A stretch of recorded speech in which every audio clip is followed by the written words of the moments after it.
Rolničky slyším hlasy, myslím si, kdo to přijel asi.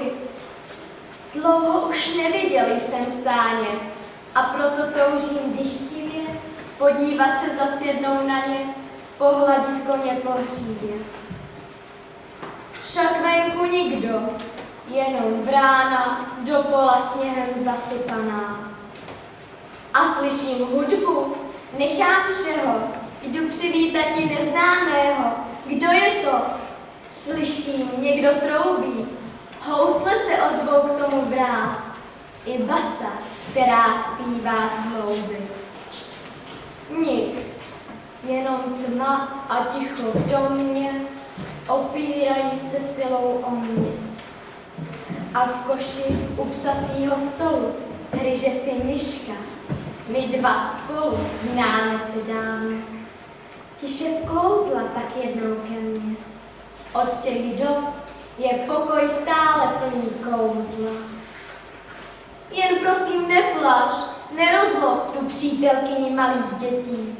Umí tak krásně vyprávět ti. Vždyť je to ona, myška malá, jež s Kristem Pánem v seně spala a viděla, jak Marie Pana už dlouhou cestou umdlévá a klesá k zemi uplakaná na trochu slámy do chléba. A viděla, jak z nebe rázem andělé slétali se na zem. A teď je u mne, pode dveřmi, tou škvírou chodí ke mně, věř mi. A od těch dob mi takhle hrají, rolničky slýchám v tento čas. Oknami květy rozkvétají a z nebe slýchám krásný hlas. Ne obyčejný, ale svatý, když do tmy ráno vejdu vraty a spěchám sněhem na rodázek.